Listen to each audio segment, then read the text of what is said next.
नमस्कार प्रिय विद्यार्थियों, आपका एक बार फिर से फ्रैंकलिन क्लास के इस YouTube चैनल पर स्वागत है। आज की क्लास का हमारा एक नया टॉपिक मानव पर्यावरण संबंध की अवधारणा रहेगा। अपने एग्जाम में प्रश्न इस प्रकार से पूछा जाता है, मानव पर्यावरण संबंध बताते हुए मानव भूगोल की प्रमुख अवधारणाओं के बारे में बताइए। अथवा प्रश्न कई बार ऐसा पूछ लिया जाता है, मानव भूगोल में निश्चयवाद, संभववाद, नवनिश्चयवाद की विचारधारा को विस्तार पूर्वक समझाइए। मानव व पर्यावरण के बीच में घनिष्ठ संबंध रहा है। मानव प्रकृति के बिना कुछ कार्य नहीं करता। मानव और प्रकृति एक दूसरे पर निर्भर रहते हैं और एक दूसरे के साथ जुड़े हुए होते हैं। मानव अपने छोटे से काम के लिए प्रकृति का सहारा लेता है एवं प्रकृति के साथ समायोजन करने लगता है। मनुष्य पूर्ण रूप से प्रकृति पर निर्भर है। मानव और पर्यावरण के बीच में एक घनिष्ठ संबंध रहा है। मानव प्रकृति के साथ समायोजन करता है एवं अपना जीवन यापन करता है। ये दोनों एक दूसरे को प्रभावित करते हैं। प्रकृति के भौतिक एवं सांस्कृतिक कारक मानव की आर्थिक गतिविधियों को प्रभावित करते हैं। मानव व प्रकृति के बीच में प्राचीन समय से ही घनिष्ठ संबंध रहा है। मानव प्रकृति के बिना कुछ भी कार्य नहीं कर पाता। मानव और प्रकृति एक दूसरे पर निर्भर रहते हैं और वे एक दूसरे के पूरक होते हैं। यानी मानव और प्रकृति एक दूसरे के साथ जुड़े हुए होते हैं। मानव पर्यावरण के साथ समायोजन करके अपने जीवन यापन को करता है। मानव अपनी मूलभूत आवश्यकताओं की पूर्ति करने के लिए प्रकृति का सहारा लेता है। उदाहरण के रूप में समझें तो मानव भोजन से लेकर अपने उद्योग धंधों तक प्रकृति का सहारा लेता है। प्राचीन समय में मनुष्य प्रकृति की नियमों की पूजा किया करता था। वह प्रकृति को सर्वोपरि माना करता था, यानी प्रकृति को सर्वोपरि मानता था। वह प्रकृति को पूजता था, यानी अपने जीवन की शुरुआत प्रकृति के साथ किया करता था और प्रकृति को ही सर्वोपरि मानता था। किंतु वर्तमान समय में मानव प्रकृति पर विजय प्राप्त करने लगा है एवं आधुनिक तरीके से अपने जीवन यापन शुरू करना प्रारंभ कर दिया है। मानव और प्रकृति एक दूसरे के साथ जटिल अवधारणाओं में फंसे हुए हैं। इन्हें स्पष्ट करने के लिए मानव भूगोल की अवधारणाओं का विकास हुआ। मानव व प्रकृति संबंध को एक विचारधारा के रूप में प्रकट करने के लिए मानव भूगोल की अवधारणाओं का विकास हुआ। ये अवधारणाएं इस प्रकार से हैं, निश्चयवाद, संभववाद और नवनिश्चयवाद। मानव भूगोल की पहली अवधारणा है निश्चयवाद। निश्चयवाद को नियतिवाद, पर्यावरणवाद, प्रकृतिवाद और वातावरणवाद के नाम से जाना जाता है। इस विचारधारा का प्रतिपादन जियोक्रेट्स नामक व्यक्ति ने किया था। यह एक जर्मन भूगोलवेत्ता था। इस विचारधारा में बताया गया है कि मनुष्य प्रकृति का दास है, प्रकृति सर्वोपरि है और प्रकृति ही सर्वशक्तिमान है। जैसा कि नाम से स्पष्ट हो रहा है, निश्चय, नियति, पर्यावरण, प्रकृति, वातावरण। यानी निश्चय का हो गया, कोई वस्तु है वो निश्चित होगी। जैसे सूर्य उदय हो रहा है, वो निश्चित है सूर्य उदय होगा। नियति यानी प्रकृति के अनुसार जो कार्य संपन्न होगा वो नियतिवाद कहलाएगा। पर्यावरणवाद यानी पर्यावरण को सर्वोपरि मानते हुए जिस विचारधारा का प्रतिपादन किया गया वो पर्यावरणवाद है। प्रकृतिवाद, वातावरणवाद यानी प्रकृति और वातावरण से जुड़ी हुई अवधारणा कौन सी है? निश्चयवाद विचारधारा है। इस विचारधारा में हम क्या पढ़ेंगे? प्रकृति के नियमों के बारे में अध्ययन करेंगे। यानी इस अवधारणा में बताया गया कि मनुष्य प्रकृति का दास है, प्रकृति सर्वशक्तिमान है, वातावरण मनुष्य को नियंत्रित करता है। अगर सीधे साधारण शब्दों में समझें तो इस विचारधारा में प्रकृति को सर्वोपरि माना गया है, मनुष्य को एक कठपुतली के समान माना गया है। प्राचीन काल से ही 18वीं शताब्दी तक भूगोलवेत्ताओं ने वातावरण को ही प्रधान माना था। उस समय से ही वातावरण को प्रधान माना गया है। प्राचीन समय में माना गया है कि मनुष्य प्रकृति की पूजा किया करता था। मनुष्य पेड़ पौधे को एक देवता के रूप में पूजता था। यानी मनुष्य पेड़ पौधों की पूजा विभिन्न देवी देवताओं के रूप में करता था। मनुष्य पशुओं एवं विभिन्न जीव जंतुओं की भी पूजा किया करता था। प्रकृति के साथ अंतर संबंध बनाए रखते था। प्राचीन समय में बताया गया है कि प्रकृति सर्वशक्तिशाली थी। प्रकृति का प्रभाव मानव जीवन पर सर्वाधिक था। प्राचीन भूगोलवेत्ताओं के अनुसार मानव शरीर की संरचना, गठन, रंग रूप, आचार विचार, शारीरिक संगठन, वेशभूषा, खान पान आदि प्रकृति द्वारा नियंत्रित होते थे। मनुष्य प्रकृति को सर्वोपरि मानते हुए अपना जीवन यापन करता था। यानी प्राचीन भूगोलवेत्ताओं ने क्या मानना है कि मानव शरीर की बनावट प्रकृति के द्वारा हुई है। इसे ही निश्चयवाद का संकेत माना गया है। ये सभी वस्तुएं प्रकृति से मानव प्राप्त किया करता था, इनको निश्चयवाद का संकेत माना गया है। यानी जो होना है वो होकर रहेगा, इसे बदला नहीं जा सकता। हिंदू धर्म के प्राचीन ग्रंथों व पुराणों के अनुसार मानव सूर्य, चंद्रमा, पेड़ पौधे, समुद्र व विभिन्न जीव जंतुओं की पूजा किया करता था, उन्हें एक देवता के रूप में पूजता था। इस प्रकार मानव प्रकृति पर निर्भर रहता था। इन सभी बातों का उल्लेख होने पर आगे बताया गया कि मानव जीवन पर वातावरण का प्रभाव सर्वाधिक था। मानव प्रकृति के साथ समायोजन स्थापित करके अपने जीवन को आगे बढ़ाता था। निश्चयवाद विचारधारा का विकास जर्मनी में हुआ था। जर्मनी के भूगोलवेत्ताओं द्वारा इस अवधारणा को एक नया रूप दिया गया था। इसके प्रमुख प्रतिपादक के रूप में रेडजेल को माना गया है, क्योंकि इन्होंने निश्चयवाद को एक नया रूप दिया और निश्चयवाद विचारधारा को आगे बढ़ाने में महत्वपूर्ण योगदान दिया।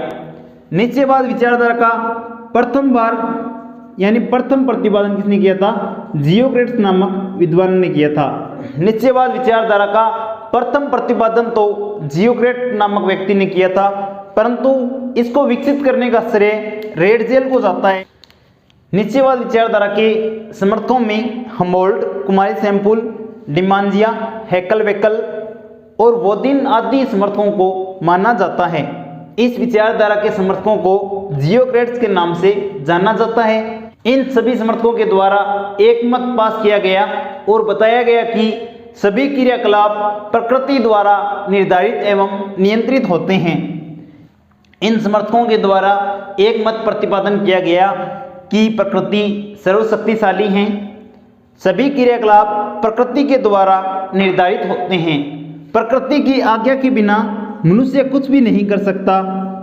मानव प्रकृति के आदेश पर ही अपनी आवश्यकताओं की पूर्ति कर सकता है। बिना प्रकृति की अनुमति के मनुष्य प्रगति नहीं कर सकता। इसके बाद आगे माना गया है कि मानव जीवन की प्रगति प्रकृति के आदेश के बिना नहीं हो सकती। अगर प्रकृति आज्ञा देगी तभी मानव जीवन आगे बढ़ पाता है। इस प्रकार इन सभी तथ्यों के द्वारा इस विचारधारा में प्रकृति को सर्वोपरि माना गया है। मानव को एक कठपुतली के रूप में दर्शाया गया है। निश्चयवाद विचारधारा के संबंध में स्ट्रेबो महोदय ने बताया है कि उच्चावच व जलवायु आदि सभी प्रकृति की देन हैं और ये सभी मानव जीवन शैली को प्रभावित करते हैं। उन्होंने अपने शब्दों के माध्यम से बताने का प्रयत्न किया है कि जलवायु, उच्चावच आदि सभी प्रकृति के द्वारा निर्धारित होते हैं, प्रकृति के अनुसार ही बदलते हैं, स्थायी रहते हैं और इन सभी का प्रभाव मानव जीवन शैली पर सर्वाधिक होता है। निश्चयवाद विचारधारा में हमोल्ट महोदय ने भी अपनी पुस्तक कॉस्मोस में वर्णन किया है। हमोल्ट महोदय ने अपनी पुस्तक में लिखा है कि मानव की प्रारंभिक सभ्यता के विकास पर भूमध्य सागरीय क्षेत्र की भूआकृति के प्रभाव देखने को मिलते हैं। उन्होंने बताया कि मानव की प्रारंभिक सभ्यता प्रकृति के प्रभाव से ही विकसित हो सकी है। मानव जीवन की शुरुआत प्रकृति से ही मानी गई है। कुमारी सैंपुल ने निश्चयवाद विचारधारा के संबंध में लिखा है कि मनुष्य एक मोम का पुतला है जिसे प्रकृति अपने अनुसार डालती है। अर्थात इन्होंने बताया कि प्रकृति सर्वोपरि है, प्रकृति के बिना मानव कुछ नहीं करता। मनुष्य एक मोम की पुतले के समान कार्य करता है। मनुष्य एक मोम के पुतले के समान कार्य करता है जो निश्चित ताप के अनुसार अलग अलग अवस्था में बदलता जाता है। रेडजेल के अनुसार समान दशाएं समान जीवन शैली को जन्म देती हैं। इन्होंने प्रकृति और मानव को एक साथ जोड़कर बताया है कि अगर समान दशाएं अनुकूल दशाएं होती हैं तो एक नए जीवन की शुरुआत हो सकती हैं। इन्होंने आगे बताया है कि मानव तो वातावरण की मांग के अनुसार ही समायोजन करते हुए प्रकृति के अनुसार अपने आप को प्रकृति के योग्य बनाता है। इस प्रकार समान दशाएं समान जीवन शैली को जन्म देती हैं। इसके बाद अगला पॉइंट आता है निश्चयवाद, नियतिवाद या वातावरण की आलोचना। अब तक हमने पढ़ा कि निश्चयवाद विचारधारा का विकास किस प्रकार से हुआ, अलग अलग विद्वानों ने इसे किस प्रकार से संबोधित किया। अब हम पढ़ेंगे कि निश्चयवाद की आलोचना, कैसे निश्चयवाद का धीरे धीरे महत्व कम हो गया और एक नई विचारधारा का विकास हो गया। द्वितीय विश्व युद्ध के बाद निश्चयवाद विचारधारा का आलोचनात्मक रूप में अध्ययन किया जाने लगा। विभिन्न देशों जैसे यूएसए, कनाडा, ब्रिटेन, जर्मनी और फ्रांस के विद्वानों में अनेक मतभेद होने लगे। इन सभी देशों के विद्वानों ने निश्चयवाद की विचारधारा को एक पक्षीय दृष्टिकोण बताया। इन्होंने बताया कि मनुष्य प्रकृति का दास नहीं है, मनुष्य प्रकृति की कोई कठपुतली नहीं है, बल्कि वह अपने आर्थिक एवं सामाजिक ढांचे को सुधारने के लिए प्रकृति के साथ समायोजन स्थापित करता है। इन्होंने अपने पक्ष में बताया कि मनुष्य की उपज प्रकृति की कठपुतली नहीं है, वह अपने आर्थिक व सामाजिक ढांचे के निर्माण के लिए सक्रिय भूमिका निभाता है। यानी वह प्रकृति का दास न होकर प्रकृति के साथ समायोजन स्थापित करके अपने जीवन शैली को स्थापित करता है या अपनी जीवन शैली को आगे बढ़ाता है। इस प्रकार धीरे धीरे एक नई विचारधारा का जन्म हुआ और इस विचारधारा को संभववाद के नाम से जाना गया। अब तक हमने निश्चयवाद की अवधारणा को पढ़ा। अब अगली अवधारणा आती है संभववाद। निश्चयवाद या नियतिवाद की आलोचना होने के बाद जर्मन भूगोलवेत्ताओं के द्वारा एक नई विचारधारा को जन्म दिया गया और यह विचारधारा संभववाद के नाम से जानी गई। इस विचारधारा में बताया गया कि निश्चयवाद विचारधारा को समर्थन करने वाले प्रमुख भूगोलवेत्ताओं की प्रारंभिक शिक्षा प्राचीन समय में हुई थी, अर्थात प्राकृतिक विज्ञान में हुई थी। इसलिए वे मानव को सर्वोपरि नहीं मानते थे, प्रकृति को सर्वोपरि मानते थे। उनको प्रकृति को शक्तिशाली मानकर मानव को प्रकृति का दास मानते थे। संभववाद की विचारधारा के समर्थकों ने आगे बताया कि निश्चयवाद विचारधारा के समर्थकों के समय में विज्ञान ने इतनी प्रगति नहीं की थी और अनेक उपकरणों का आविष्कार नहीं हुआ था। इस कारण उन विद्वानों ने अपने मत के अनुसार निश्चयवाद को सर्वोपरि माना, परंतु धीरे धीरे समय बदलता गया और विज्ञान ने तरक्की कर ली। इस प्रकार विज्ञान की तरक्की होने के बाद एक नई विचारधारा का जन्म हुआ जिसे संभववाद के नाम से जाना गया। इस विचारधारा में आगे बताया गया है कि प्रकृति सर्वोपरि न होकर मानव को आगे बढ़ने के लिए कुछ संकेत प्रदान करती हैं, अर्थात संभावनाएं व्यक्त करती हैं। इस विचारधारा में बताया गया है कि मानव ने तकनीकी विकास के कारण रेगिस्तानी भागों में सुख सुविधाएं प्राप्त कर ली हैं। इस विचारधारा के अनुसार मानव ने विज्ञान के क्षेत्र में इतनी तरक्की कर ली है कि वह रेगिस्तानी क्षेत्र में आज कृषि कार्य करने लगा है। पहले जहां पर सुनसान खेत हुआ करते थे या सुनसान जगह दिखाई देती थी, आज वहां पर हरे भरे घास के मैदान या हरी भरी फसल दिखाई देती हैं। ये सभी कार्य विज्ञान के युग के कारण ही संभव हुए हैं। मानव ने विकट स्थानों पर खनिजों को खोज करके अपने जीवन स्तर को सुधारने का प्रयास किया। जहां पर पर्वत पठार हुआ करते थे, आज मनुष्य वहां पर अपना आशियाना बनाने लगा है, अर्थात जिस स्थान पर भूकंप या ज्वालामुखी की घटना घटित होती थी, उस स्थान पर मनुष्य ने प्रकृति के साथ संबंध स्थापित करके अपने घर को बनाना शुरू कर दिया और अपना जीवन व्यतीत कर रहा है। मनुष्य ने अपनी बौद्धिक शक्ति का प्रयोग करते हुए प्रकृति के साथ सामंजस्य स्थापित किया है और प्रकृति के प्रभाव को धीरे धीरे कम किया है। यानी इस विचारधारा में मनुष्य ने प्रकृति के साथ अच्छा तालमेल स्थापित किया है और अपने जीवन स्तर को निरंतर सुधारने लगा है। यानी जहां पर पहले प्रकृति के बिना मनुष्य कुछ भी नहीं कर पाता था, आज मनुष्य विभिन्न वैज्ञानिक उपकरणों की सहायता से अपने मनपसंद के कार्य करने लगा है। मनुष्य प्राचीन समय में आदिम जीवन व्यतीत किया करता था, तो अब मानव ने वैज्ञानिक युग के दौरान अपने आधुनिक जीवन स्तर को सुधार लिया है। वह आदिम जीवन व्यतीत न करके एक अच्छी जीवन शैली व्यतीत कर रहा है। मनुष्य ने प्रकृति को सर्वोपरि न मानकर अपनी बौद्धिक क्षमता का परिचय दिया है। इसी बौद्धिक क्षमता के आधार पर एक नई विचारधारा का सूत्रपात हुआ और इस विचारधारा को संभववादी के नाम से जाना गया। संभववाद शब्द का सर्वप्रथम प्रयोग फेब्रे महोदय ने अपनी पुस्तक जियोग्राफिकल नेशनल इंट्रोडक्शन जब हिस्ट्री में सन 1925 में किया था। संभववाद विचारधारा के समर्थकों को वियोक्रेट्स के नाम से जाना जाता है। इस विचारधारा के प्रमुख समर्थक विडाल डी ला ब्लास, जिपरमैन, जीन ब्रोन्स, डिमांजिया, ब्लैंचार्ड, कार्ल सावर आदि भूगोलवेताओं को माना जाता है। यह एक ऐसी विचारधारा है जिसमें बताया गया है कि मानव पर्यावरण की कठपुतली नहीं है और दास भी नहीं है। संभववाद विचारधारा में आगे बताया गया है कि मनुष्य प्रकृति का दास या कठपुतली नहीं है। यद्यपि वह प्रकृति से प्रभावित होता है, परंतु वह अपनी बुद्धि और कार्यकुशलता के आधार पर पर्यावरण को प्रभावित भी करता है। अर्थात मानव प्रकृति से प्रभावित होते हुए भी पर्यावरण को अपने अनुसार प्रभावित करता है। मनुष्य ने समय समय के साथ प्राकृतिक शक्तियों पर विजय पाने की कोशिश भी की है, परंतु वह प्रकृति पर विजय नहीं पा सका। इस कारण मनुष्य प्रकृति के संकेतों को समझते हुए अपने जीवन स्तर को सुधार सकता है। मनुष्य की कार्यकुशलता का परिचय इस प्रकार से देखा जा सकता है।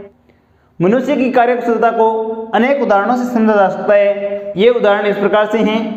मनुष्य ने अपनी कृत्रिम बुद्धि का प्रयोग करते हुए शुष्क रेगिस्तान में कृषि कार्य को संपादित किया है, नदियों पर अनेक बांधों का निर्माण किया है और समुद्र में परिवहन का कार्य भी संपादित किया है। इस प्रकार मानव सभ्यता के विकास को ध्यान में रखते हुए विश्व के भूगोलवेताओं ने 20वीं शताब्दी के प्रारंभ में निश्चयवाद को छोड़कर संभववाद को अपनाना शुरू कर दिया था।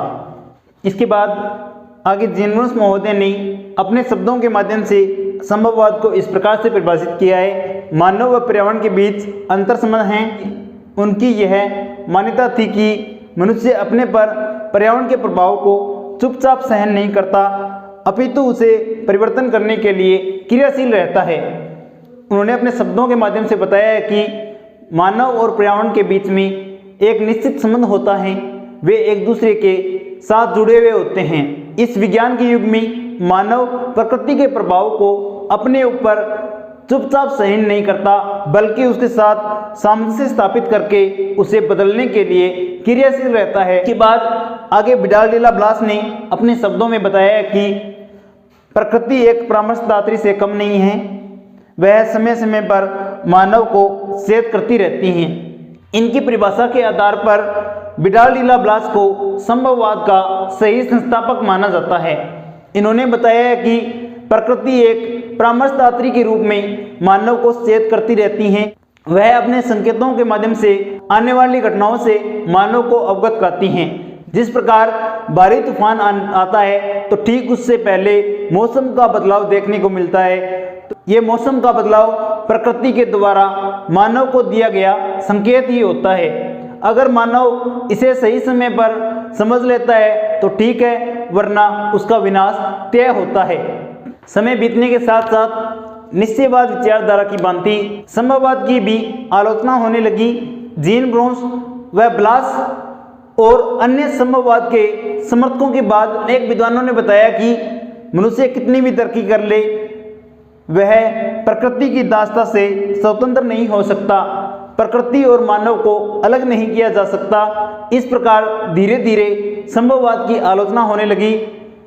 उन्होंने बताया कि मनुष्य कृत्रिम वर्षा तो करवा सकता है, परंतु आने वाले बाढ़ और भूकंप को नहीं रोक सकता। इस प्रकार धीरे धीरे संभववाद की आलोचना होने लगी और एक नई विचारधारा का जन्म हुआ। इस विचारधारा को नवनिश्चयवाद के नाम से जाना गया। इस प्रकार हमारी अगली अवधारणा नवनिश्चयवाद आती है। नवनिश्चयवाद को आधुनिक विचारधारा और वैज्ञानिक विचारधारा के नाम से भी जाना जाता है। नवनिश्चयवाद विचारधारा का प्रतिपादन ऑस्ट्रेलियाई भूगोलवेता ग्रिफ टेलर ने किया था। इन्होंने इस विचारधारा को वैज्ञानिक विचारधारा का नाम दिया था।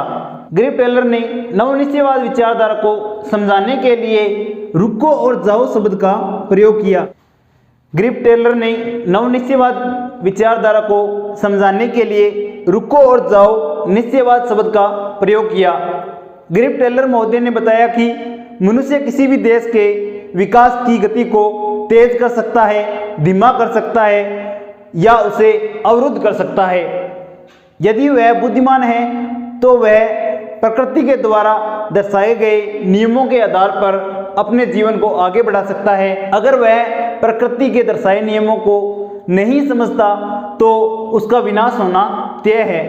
उन्होंने आगे बताया कि जिस प्रकार से बड़े शहरों में यातायात को नियंत्रित करने के लिए ट्रैफिक पुलिस यातायात की गति को नियंत्रित कर सकती हैं, परंतु इनकी दिशा को नियंत्रित नहीं कर सकती, ठीक उसी प्रकार प्रकृति मानव जीवन स्तर को प्रभावित करती है। ठीक उसी प्रकार प्रकृति भी एक ट्रैफिक पुलिस की तरह कार्य करती है।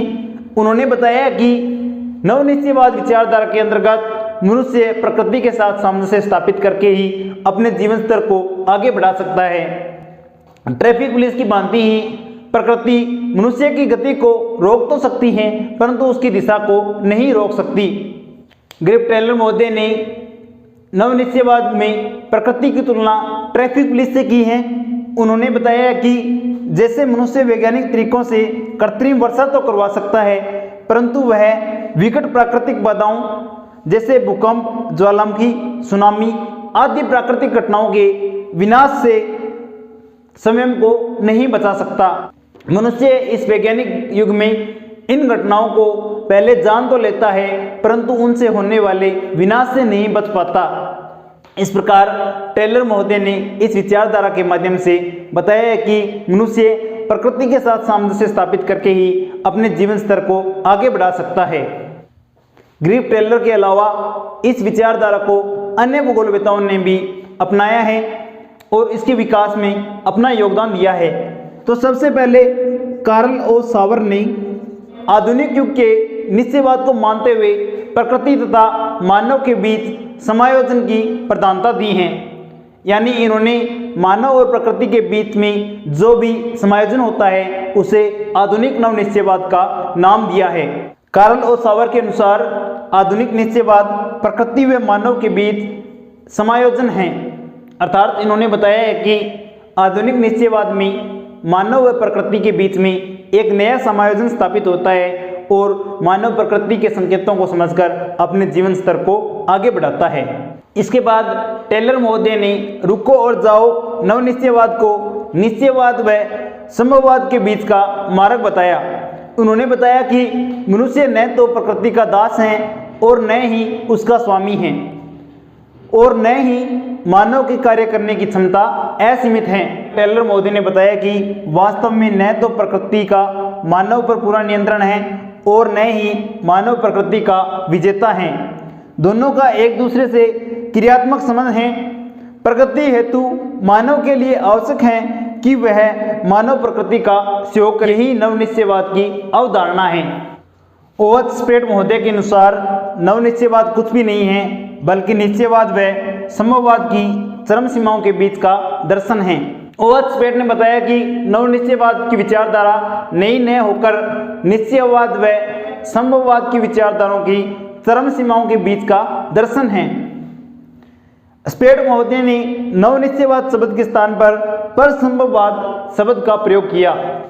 इसके बाद फ्रांसीसी वैज्ञानिक डेकन महोदय के अनुसार मानव के द्वारा प्रकृति पर उसके आदेशों का पालन करके ही विजय प्राप्त की जा सकती है। उनके कहने का तात्पर्य यह है कि मानव प्रकृति पर विजय प्राप्त नहीं कर सकता, परंतु अगर प्रकृति चाहे तो मानव प्रकृति पर विजय प्राप्त भी कर सकता है।